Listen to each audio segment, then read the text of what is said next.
नाजरीन आदाब, RC Urdu TV में आपका इस्तकबाल है।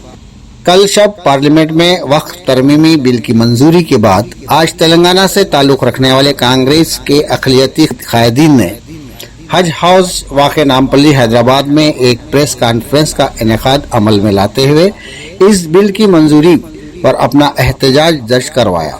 रुकन कानून साज कौंसिल आमिर अली खान, सदर नशीन रियासती वक्फ बोर्ड सैयद अजमतुल्लाह हुसैन, सदर नशीन अक़लियती मालियाती कारपोरेशन उबैदुल्लाह कोतवाल, सदर नशीन Telangana food corporation M.A. Fahim और सदर तेलंगाना स्टेट उर्दू एकेडमी ताहिर बिन हमदान ने इस प्रेस कॉन्फ्रेंस से खिताब करते हुए इस बिल की सख्त मुखालिफत की है कि तरीके से एक तरीके से हिंदुस्तानियों को बांटने की एक कोशिश हो रही है। कभी ट्रिपल तलाक के नाम पे हुआ, कभी कपड़ा बताने की कोशिश हुई, कभी खाने के ऊपर बात हुई।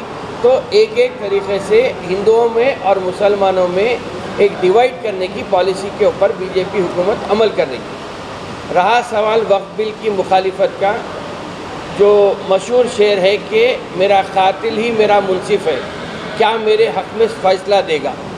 के वज़ीर के किरण रिजिजू कहते हैं कि हिंदुस्तान अक़लियतों के वास्ते सबसे महफूज मुकाम है।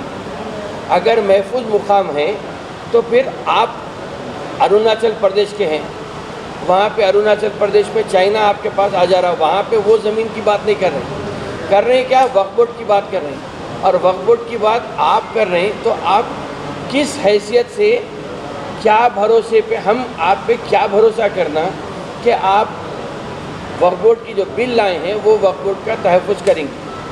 जब कर्नाटका की तर्ज पर यहाँ पर भी हम लोग जाके चीफ मिनिस्टर तेलंगाना जनाब रेवंत रेड्डी साहब से मिल के असेंबली में इसकी रेजोल्यूशन लाके इसकी मुखालिफत के लिए यहाँ पे एक मंजूर करेंगे और इसको हम दिल्ली तक भी भेजने की कोशिश करेंगे। फिर एक बार इस मुल्क के अक़लियतों के लिए ब्लैक डे, सियाह दिन हम महसूस करते हैं। मैं समझता हूं आज का दिन पिछले 40 साल में बाबरी मस्जिद के बाद आज का जितना बड़ा ब्लैक डे है शायद कोई नहीं है। मरकजी हुकूमत फिर एक बार इस मुल्क के अक़लियतों को रोजगार के नाम पे, फलाह बहबूदी के नाम पे, उनको एम्पावर करने के नाम पे पार्लियामेंट के बीचों बीच, जिसे हम जमहूरियत की मंदिर मस्जिद मानते हैं, उस पार्लियामेंट में आर्टिकल 25, आर्टिकल 26, आर्टिकल 29 का धज्जियां उड़ाते हुए मुसलमानों की मईशत को कमजोर करने के लिए उनके फिर एक बार उनकी रीढ़ की हड्डी को तोड़ने का काम किया है। कल का जो वक्फ तरमीमी बिल पार्लियामेंट में मरकजी हुकूमत ने पेश किया है, उसकी हम पुरजोर हम मुखालिफत करते आए हैं, मुखालिफत कर रहे हैं, आगे भी हम मुखालिफत करेंगे।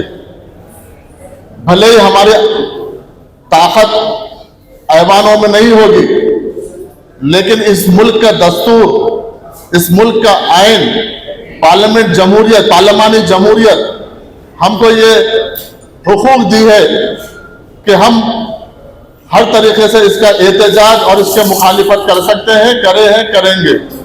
अल्लाह की मार में आवाज नहीं है, चाहे अल्लाह हो, भगवान हो। आप भगवान को मानते हैं, हम अल्लाह को मानते हैं, दो भी एक है। अगर आप इस तरीके से मुसलमानों को लूटने का काम करेंगे, औकाफी जायदादों को बर्खास्त करने का काम करेंगे, मुसलमानों की तरक्की के नाम पर मुसलमानों की इकोनॉमी को खत्म करने की कोशिश करेंगे, तो यकीनन अल्लाह की मार में देर है लेकिन अंधेर नहीं है। इसलिए आपको समझने की जरूरत है। एक बार आप देखिए, जब अगर लिमिटेशन एक्ट अगर वक्फ बोर्ड में गलत है तो फिर एंडोनमेंट में क्यों सही है, मैं पूछना चाहता हूं मरकजी हुकूमत से। अगर वक्फ का यूजर अगर वक्फ बोर्ड में अगर है तो क्यों हिंदू एंडोनमेंट में ये चीज सही है, मैं आपको पूछना चाहता हूं। ट्रिब्यूनल में अगर एक जिले स्तर का, जिले लेवल का अगर जज अगर ट्रिब्यूनल में होता है तो आप उसको रिटायर्ड जज का प्रोविजन लाए। इसमें इसके पीछे आपका क्या है? अगर आपको एम्पावर करना है तो हमारा पूरा पहले से मुतालिबा है कि आप जुडिशरी पावर्स दीजिए। अगर आप वक्फ बोर्ड को बचाना चाहते हैं तो आप जुडिशरी पावर्स दीजिए। जितने इस तेलंगाना के नौजवानों को काम पे लगाने का एक स्कीम लागू किया। आप सबको मालूम है, वही इसका 2 दिन बाद में प्रेस कॉन्फ्रेंस के बाद बात किया हूं। राजू आज जो स्कीम बनाए हैं,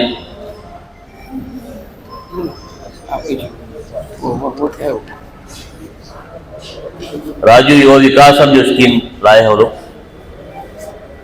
इसके जरिए माइनॉरिटी फाइनेंस कॉर्पोरेशन को 850 करोड़ रुपए अलॉट किए हम लोग। इसके अलावा जो रेगुलर बजट हमारा है फाइनेंस कॉर्पोरेशन को, वो तो कंटिन्यूएशन है। लास्ट टाइम बजट अलॉट किए थे, लेकिन कुछ खामियों की वजह से स्कीम जैसे इंप्लीमेंट नहीं हो सके। आज 850